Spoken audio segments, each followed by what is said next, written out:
Olá, começa agora o programa Trabalhador em Foco. Esse programa aqui é uma realização do Movimento Sindical de Petrópolis, através da união de diversos sindicatos que fazem com que eu tenha a oportunidade de levar para você de casa informações precisas e relevantes sobre o dia a dia de todos nós, trabalhadores. No programa de hoje, eu tenho o prazer de conversar com o Vinícius Pereira. Ele é captador e faz parte do Banco de Sangue daqui de Petrópolis. E a gente vai entender um pouquinho, afinal de contas, o que é um banco de sangue e qual a importância da sua doação. Olá, Vinícius, seja muito bem-vindo. Prazer recebê-lo nesse nosso espaço de bate-papo. Olá, Carla. Obrigado pelo espaço. É muito importante para a gente poder falar sobre o banco de sangue, viu? Muito obrigado. Maravilha. Salvo engano, acho que aqui no Trabalhador em Foco eu nunca tive a oportunidade de conversar com ninguém do banco de sangue. Então, vamos começar do básico. Afinal de contas, o que é uma estrutura de um banco de sangue? Então, Carla, um banco de sangue para funcionar, primeiramente, ele tem todos os padrões e definições vindas do Ministério da Saúde. Então, a Anvisa determina como vai ser as dimensões, o espaçamento, os andares que podem colocar os setores, né, do banco de sangue, e ele é dividido por recepção, triagem, coleta, copa, né, onde é a parte de alimentação, e fracionamento, onde é feita a separação do sangue, e também a parte de estoque, liberação dos estoques. Então, assim, basicamente, são essas estruturas aí que o banco de sangue tem que ter para funcionar. Legal. Há quanto tempo que existe o banco de sangue que a gente fala que é do Hospital Santa Teresa, aqui na cidade de Petrópolis? Então, o banco de sangue mesmo, né? O banco de sangue petropolitano, ele já tem há bastante tempo. Agora, o banco de sangue Santa Teresa do nosso grupo, ele tem desde 1998. Tá? Então, a gente tem essa parceria com Santa Teresa desde 1998, mais de 20 anos aí estabelecidos em Petrópolis. Essa coisa de mais de 20 anos é muito interessante você falar, porque lá para o final do programa eu vou cutucar você com vara curta a respeito disso, mas eu fiz a minha primeira doação de sangue aos 18 anos, que era a data permitida quando eu completei 18 anos, e isso tem quase 20 anos. Então, assim, realmente o Banco de Sangue faz parte da história, né, de Petrópolis, de toda essa questão de incontáveis campanhas e tal. E aí, quando a gente pensa no Banco de Sangue do Hospital Santa Teresa, eu sei que vocês mudaram de endereço. Então, eu queria que você me dissesse duas coisas. Primeiro, por que vocês mudaram? E onde vocês estão agora com o banco de sangue? Tá ótimo. Só fazendo um panorama referente aos 20 anos, né? A gente recebe doadores aqui que doam desde esse início. E aí eles aparecem com diversas carteirinhas aqui das mudanças que tiveram. São colecionadores mesmo, né? Muito bacana. Eu acho que, na verdade, a gente também é colecionador de conversa com a Fernanda, né?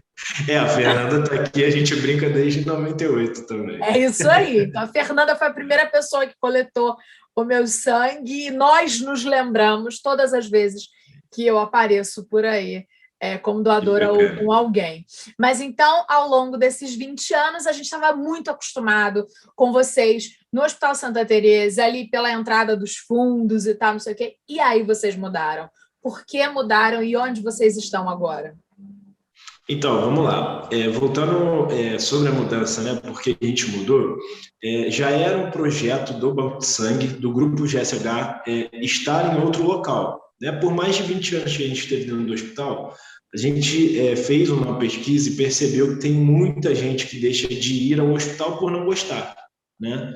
Então, por exemplo, tem pessoas que não gostam nem de passar em frente ao hospital. Eu não sei o porquê, o motivo, mas não gostam de estar num local como esse. Então, como o Banco de Sangue ele recebe a todos, né? A gente já procurava um local assim fora do ambiente. Então, junto com a pandemia, a gente teve a diminuição dos estoques justamente por estar no hospital. Porém, eu faço uma ressalva, não pelo Hospital Santa Teresa. Pelo contrário, o Hospital Santa Teresa foi um hospital excelente em todas as ações em combate ao Covid. Foi zero chances, não tivemos nenhum doador contaminado com Covid. Legal. indo doar no período, né? Então, pelo contrário, a gente não saiu por conta do Santa Teresa, do Hospital Santa Teresa, mas sim porque já era um projeto nosso. E isso potencializou com a Covid, né? Então, a gente já tinha um local pré-determinado, já faço aí para aproveitar uma polêmica, né? É uma realidade, muitos doadores não gostaram do novo endereço. A gente está na rua Doutor Paulo Hervé, 1130, aqui no Bing, Tá tá? mais Mas eu longe faço uma... do centro histórico. Isso, isso aí. A gente sabe que Petropolitano é central, né? Uhum. É centralizado. Então, tem pessoas de Itaipava que preferiam que o Banco de Sangue estivesse no centro do que onde está agora. E se a gente for botar na ponta do lápis, pela estrada é mais rápido. Mas é porque a gente é centralizado, né? Sim. A gente gosta de estar no centro fazendo as coisas. Porém, como eu disse no início, a gente tem todas as determinações do Ministério da Saúde para atuar. Então, por exemplo, como eu disse no início, né? A coleta ela tem que ter um espaçamento adequado. Por exemplo, a recepção e a coleta não pode estar em andares diferentes. Então, para ter uma estrutura dessa no centro, é difícil, porque a maioria é patrimônio tombado, né? Então, a gente teve possibilidades de ir para outros bairros, mas como a gente estava consolidado no Bing, a gente preferiu ficar no Bing mesmo, né? E para facilitar essas ações, a gente tenta buscar meios para facilitar a vinda do doador para cá e tentar conscientizar que a doação aí é uma vez a 2 meses, uma vez a cada 3 meses, a 4 meses, né? Então o doador ele não vai estar sempre vindo aqui, e a gente vai buscar meios para facilitar essa vinda. Legal. Agora, uma grande questão que quando a gente fala de doação de sangue é aquela questão básica, afinal de contas, quem pode doar? E aí eu queria que você contasse para a gente um pouquinho sobre isso. Tá ótimo. Então, quem pode doar, a gente chama isso como pré-requisito aqui no Banco de Sangue, tá? Uhum. Então, o Banco de Sangue ele funciona assim, né? Eles definem as limitações de acordo com o Ministério da Saúde estabelece. E esses são os pré-requisitos. Os pré-requisitos eles são definidos em: o doador deve ter a identidade no dia da doação, todas as vezes, mesmo já sendo doador, mesmo já tendo cadastro, tem que estar com documento com foto. Tem que ter idade entre 18 a 60 anos, se for a primeira vez para uma doação. Se já for doador, até os 69 anos que pode doar. Então, aí a data limite para fazer uma primeira doação é até os 60 anos. Tá? Menor de idade pode doar a partir dos 16 anos. Até completar os 17, aí, 18 anos, tem que estar acompanhado do pai, né? Do pai ou da mãe. Se fez tatuagem, colocou piercing, deve aguardar 12 meses. Colonoscopia, endoscopia, aguardar 6 meses. No dia da doação, tem que estar alimentado, não pode estar em jejum. Tá? Não é exame de sangue, é uma doação de sangue, você faz uma retirada de sangue, então tem que estar alimentado, tá? Não pode estar em jejum. Ter dormido pelo menos 6 horas nas últimas 24 horas. Olha. E basicamente é isso, né? A gripe e resfriado ele sempre vai variando de acordo com o momento, né? Mas no atual panorama são 7 dias que deve aguardar da gripe e do resfriado. No caso do Covid, são 30 dias se deu positivo, tem que aguardar 30 dias na melhora dos sintomas, tá? Se teve contato com algum paciente, mas não teve Covid, deve aguardar 14 dias. E da vacina do Covid, se tomou a Coronavac, são 48 horas a cada dose, e as outras, né, a Pfizer, a AstraZeneca e a Johnson, são 7 dias. As demais dúvidas quanto ao medicamento ou cirurgia, a gente pede para entrar em contato conosco, que aí a gente tira a dúvida, porque é bem subjetivo, né? Cada caso é um caso. Certo. E aí, no cada caso, você falou um monte de coisa, vamos dar uma esmiuçada nisso. Quando eu era adolescente, só podia com 18. Então, mudou uma normativa, né? Agora já pode com 16 anos, tendo acompanhamento do responsável legal, pai, mãe ou qualquer outro responsável legal. Isso é interessante. O jovem já está entendendo a importância dele no processo de doação de sangue, ou, na verdade, essa faixa aí de 16 a 18 ainda é um público que a gente precisa cutucar mais de vara curta para entender o que é uma doação de sangue? Carla, eu costumo dizer que eu descobri o que era o banco de sangue quando eu vim trazer Seu áudio fechou. Tá me ouvindo aí legal? Porque Estou parou aqui. ouvindo. Tá ótimo. Então, eu costumo dizer que esse público, né, ele precisa de informações. Então, é um público que a gente chama de digital. A gente precisa mandar informações digitalmente para essas pessoas, né? E assim, a gente vê uma crescente, principalmente em quesitos de campanhas. Né? Legal. Quando a gente faz campanhas temáticas, o pessoal é muito engajado, né? A gente segmenta porque Flamengo, justamente... Vasco, Botafogo, Fluminense. Isso aí, exatamente. E a gente segmenta essas ações justamente para pegar esse público para trazer a doação e conscientizar. A gente tem um pré-projeto de levar o banco de sangue para as escolas, né? Ainda não saiu do papel, porque teve a pandemia, né? Justamente no período que a gente ia lançar, mas a gente tem esse pré-projeto, a gente prevê aí que quando normalizar, a gente vai levar isso para as escolas, essa informação, porque é necessário, né? Eu costumo dizer que se hoje o Banco de Sangue ele sofre por doações, porque no panorama brasileiro a gente tem apenas 1,8% de doadores no país. E dentro dessa porcentagem tem, lógico, né, pessoas que não podem por conta de cirurgias, medicamentos, ou que fez tatuagem, né, enfim. Mas também tem aquele pessoal que não tem essa informação, que não recebe isso. E como mudar isso? É tornando a doação de sangue de maneira cultural, né? Uma cultura. E o que seria essa cultura? O doador automaticamente sabe que daqui a 2 meses ele tem que fazer a doação. Então ele não precisa de mensagem, não precisa ver uma faixa, não precisa ver esse vídeo para ser mobilizado, porque ele já tem isso culturalmente no pensamento dele, né? Ele sabe que daqui a 2 meses ele tem que doar, ou 3 meses tem que doar. Então a gente quer buscar isso para tornar isso a doação de sangue cultural, né? Legal. Você falou uma questão a respeito do máximo da idade, e aí se a pessoa não era doadora habitual até 60 anos, mas 69 se for um doador habitual, é isso mesmo? Isso mesmo. Pegando um panorama que você falou, que antes, né, não podia 16, 17 anos, a gente teve essa mudança, né? Acho que até meados de 2015 só podia doar até 65 anos. E aí, poxa, com o avanço aí da melhor idade, né? Sim. Da forma como eles têm se cuidado, o Ministério da Saúde aumentou esse prazo para até 69 anos. E assim, vou te falar que pode aumentar até mais, né? Porque da forma que eles se cuidam hoje, eu vejo doadores aqui de 69 anos que falam comigo que era a última doação, que eu não acredito, né? Mas Sim, e a percepção de longevidade, né, está crescendo cada vez mais. E aí a gente entende essa ampliação pelo Ministério da Saúde, né? Exatamente. E aí eles ampliaram, né, essa parte da idade e justamente aumentou para a gente também a questão dos estoques. O pessoal é muito... Porque, assim, a melhor idade já tem isso culturalmente, né, de fazer o bem. Então, é um público que a gente conta muito, tem muita participação, né?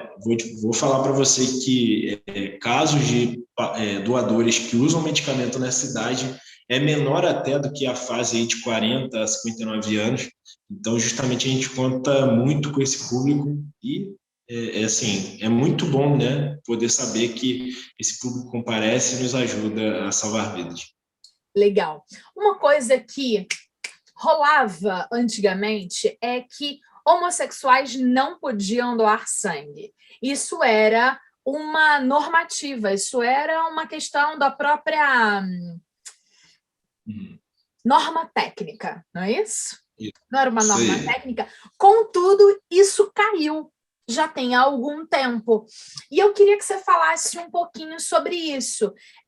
Afinal de contas, a gente está falando de diversidade, de evolução no pensamento e da importância do sangue de todo indivíduo, cidadão que queira ajudar o próximo. Queria que você falasse um pouquinho sobre isso, como é que é, na prática, no banco de sangue, no dia a dia, por conta dessa norma técnica que caiu. Então, Carla, é um tema polêmico, né? Mas, assim, para nós do Banco de Sangue, como eu disse, né, o Ministério da Saúde estabelece todas as diretrizes que a gente deve atuar. E assim, uma coisa que eu faço de panorama é que, como também assim, uma norma técnica, né, e da melhor maneira que eu posso abordar, também foi uma situação política, né, porque quem definiu essa queda foi o STF. Porém, assim, uma coisa que eu faço um panorama, o Banco de Sangue Santa Teresa, ele sempre teve critérios em relação a essas determinações da Anvisa. Então, por exemplo, como eu disse, quando o doador ele vem aqui e faz a doação, ele passa por uma recepção, faz o cadastro e logo depois ele vai para uma triagem. Na triagem são feitas perguntas específicas relacionadas à conduta do doador, né? Isso, conduta pessoal. Por isso que é somente uma pessoa ali.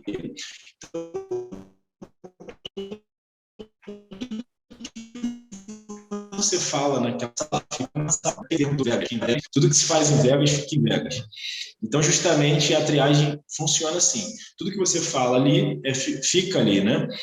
Então, nessas perguntas específicas referentes à conduta, tanto o homossexual quanto o heterossexual, dependendo da conduta, ele não poderia doar. Então, por isso que eu digo que é mais relacionado à questão política do que o atendimento do banco de sangue. O pessoal costumava falar que era discriminatório, só que, na verdade, heterossexuais também não doavam quando tinha não passavam pela conduta, né? Pela parte da conduta. Então, o que eu digo isso? O que é conduta, né? Para ficar mais claro. São questões específicas do doador relacionadas ao relacionamento pessoal. Então, se o doador ele atingir um termo ali técnico que não pode doar, ele não vai doar, dependente da orientação sexual, porque são determinações específicas para limitar, né, a doação. Então, nunca vai ser preconceituoso a não doação, mas são termos técnicos que impedem. Teve algumas coisas que mudaram, né, referentes à questão técnica, como você disse, de alguns entendimentos relacionados pela Anvisa. Isso mudou sim. Tá? Então, por exemplo, algumas coisas que eu não me lembro muito bem agora, desculpa, porque... O áudio fechou de novo. Oi? Voltou, o áudio voltou. Teve sim algumas mudanças, né, pela triagem, por parte do entendimento. Porém, assim, eu confirmo que a conduta continua normal. Até foi interessante que, se eu não me engano, foi em junho, a gente teve o contato de um representante de uma ONG LGBTI, e aí eles LGBTQIA+. É muita coisa. Isso, obrigado. E aí eles passaram, né? Eles fizeram uma campanha com a gente, foi muito bacana, porque ajudou o estoque muito aqui. Né? O pessoal agregou, veio uma galera doar sangue. Representatividade. É disso Isso que a gente aí, e está assim, falando. exatamente. E eu acho que é muito bacana, tem que ter sim. O banco de sangue ele é caracterizado pela diversidade, a gente não faz acepção de ninguém, pelo contrário, a gente aceita a todos porque é a todos que a gente atende, né? Então a gente conta com todo o público, a gente segue aí todos os critérios da Anvisa, isso que a gente tem que deixar claro, né? O banco de sangue ele não pode atuar de forma autônoma, tá? Então tudo que a gente faz aqui é determinado pelo Ministério da Saúde, a gente tem acompanhamento da Anvisa, de todos os padrões técnicos que a gente atua. Então, realmente, fora isso, a gente atua de acordo com aquilo que for determinado. Então, se você tem vontade de comparecer, vir fazer a doação, pode vir tranquilamente, você vai passar pela triagem e ser atendido aí de acordo com aquilo que você falar, né, que é referente à sua conduta. Maravilha. Achei interessante a gente falar isso, porque a gente está no momento em que a gente precisa levantar essas questões de ordem sociais e políticas, sim, porque a gente entende que, ora, a gente tem um governo federal que dá mais apoio à diversidade ou entende a diversidade, ora, a gente percebe um governo que é mais restritivo e tal, e aí é importante a gente lembrar que houve essa queda, né? Caiu, enfim, essa norma técnica e é importante a gente ressaltar. Agora, falamos até agora sobre a importância da doação, ou seja, de todos nós cidadãos estarmos entendendo o que é essa doação de sangue. Você falou a respeito de prazos, e aí, para cada, por incrível que pareça, existe uma questão diferenciada em relação a gênero, não é isso? Mulheres e homens têm prazos de doação diferentes, e aí é muito simples, né? A gente tem corpo diferente. É por conta disso? Justamente pelo nada mais do que o período menstrual da mulher, tá? É porque isso, né? Quando você faz a doação, assim, mal comparando, você sofre uma pequena, como se diz? Uma pequena hemorragia, porque é perda de sangue, né? Hemorragia Sim. é a perda de Até sangue. 400 ml, não é isso? Não, varia de acordo com o peso, de Varia de acordo com 350 o peso. ml a 470 ml. Então, Legal. isso aí é equivalente a 10% do que você tem no corpo e é recomposto em 24 horas para você. Então, é muito Perfeito. tranquilo. Mas essa diferença se dá justamente pelo período menstrual. Quando você vem na triagem, você faz o hematócrito, né? O teste do dedo, que agora tem também o digital, né? Não tem mais aquele furinho, né? O furinho era a única coisa que doía. É, a gente conseguiu um aparelhinho agora, né? Pelo avanço da tecnologia, que ele mede a taxa de ferro com um aparelhinho digital. Tá bem incrível agora. Bem moderno. E aí a gente tem esse hematócrito, né? A taxa do hematócrito. Então, essa taxa de ferro, que é equivalente à comparação da anemia, para saber se o doador ele tem uma pré-anemia, né? Então, se o doador tiver com uma taxa abaixo de 38, ele não pode doar. Perfeito. Tá? Então, acima de 38, ele pode fazer a doação tranquilo, porque a taxa de ferro dele está adequada, ok? Então, no caso da mulher, como ela tem essa perda de sangue, ela tem muita chance de desenvolver uma anemia nesse período. Então, por isso que há um tempo a mais, por isso que há um período a maior para ela recuperar, né, essa taxa de ferro no corpo dela. Então, até uma pergunta que muitos fazem a nós é referente a Vinícius. Estou no período menstrual, posso doar? A gente aconselha a doar no final do fluxo, né? Se puder deixar para doar depois, pode doar. Mas às vezes tem pessoas que querem doar para um paciente específico. Então a gente fala, olha, deixa para o período final ali do fluxo, que aí você vai estar se recuperando melhor, né? Porque a chance de você vir aqui no início e estar com anemia é grande, porque é aquela questão do período menstrual, né? Tem muita perda de sangue, diminui o ferro, então a chance de vir aqui e ter que voltar é muito grande. Então deixa para o finalzinho ali do ciclo, vem e faz a doação sem problemas. Maravilha. A gente está chegando no final do programa e eu queria que você terminasse explicando de forma bem objetiva para o nosso telespectador, afinal de contas, o que uma doação significa na prática. O que aquele sangue que saiu da Carla vai gerar de benefícios em saúde para os receptores? Carla, literalmente, vou definir uma palavra: gera vida. Não tem como. A gente tem. Fechou o áudio de novo. Voltou? Voltou. Gera vida. Gera vida. A gente tem diversos vídeos aqui institucionais, né, de pacientes que literalmente a mesma palavra que você escuta em todos os vídeos é: se eu não tivesse recebido aquela bolsa de sangue, eu poderia ter morrido. Né? A gente sabe que tem casos que não são assim, tem casos que são mais específicos, né? Por exemplo, numa cirurgia, o paciente vai fazer uma cirurgia que é pequena e aí recebe uma bolsinha, mas mesmo assim ele precisa, então gera vida nas células dele para desenvolver, né, aquela recuperação, gera vida no corpo, no organismo dele para desenvolver aquela recuperação. Então, realmente gera vida. Então, o doador, quando ele faz a doação, cerca de 5 a 7 minutos, ele consegue salvar até 4 vidas. Então, olha a diferença grande que a pessoa faz na vida de 4 pessoas. Por exemplo, um doador O negativo, que é o doador universal, ele consegue salvar a vida de até 7 recém-nascidos. Você sabia que você poderia salvar a vida de até 7 recém-nascidos? Já salvei. Doei incontáveis vezes. Viu? Então, toda vez que você doa o recém-nascido, como ainda está formando, né, até a tipagem sanguínea, todas as características dele, só o único sangue que pode ser transfundido para o recém-nascido é o O negativo. Então, por esse fato, O negativo a gente chama ele de doador universal e doador também de pronto ali atendimento, justamente porque ele é utilizado, porque ele doa para todos, né? Então, realmente, quando o doador ele se dispõe a vir aqui, às vezes vem por uma campanha de time, recebe uma camisa, né, recebe uma bolsinha, ou vem aqui, tem algum brindezinho bacana e vai embora, come o lanchinho, né, que é gostoso, mas a gente sempre fala, o mais importante não são essas coisas, né, mas sim que aquele sangue ele vai ser transfundido em um paciente. Então, não tem, acho que, valor heróico maior do que esse, né? Então, literalmente, todo doador de sangue é um herói anônimo, que doa para uma pessoa sem saber quem é e ajuda a mudar uma história. Maravilha. Chegamos ao final, eu queria te agradecer pelo nosso bate-papo e, para terminar, reforça para mim, por gentileza, o endereço de onde o Banco de Sangue está localizado aqui em Petrópolis. Tá ótimo.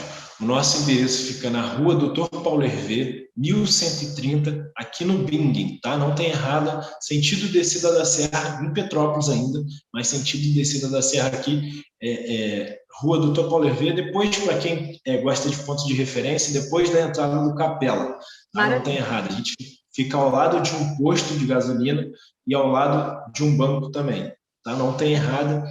Nós funcionamos todos os dias de 7 às 6, inclusive domingos e feriados. Você pode vir, tem estacionamento, fica no Shopping Badia, 1375, você pode parar seu carro lá, vir doar tranquilamente. E entra nas nossas redes sociais, no Instagram @doissangue Petrópolis e no nosso Facebook, doissangue.bsst, tá? E você fica lá por dentro das nossas campanhas, ações, e pode mandar sua dúvida, tirar dúvidas aí referente a medicamentos, cirurgias, tudo por lá, não tem problema nenhum, viu? Maravilha. Obrigada, Vinícius, foi um grande prazer conversar com você. Obrigada a você de casa que ficou com a gente volta em breve com um novo programa Trabalhador em Foco. Um abraço grande e até lá. Tchau, tchau.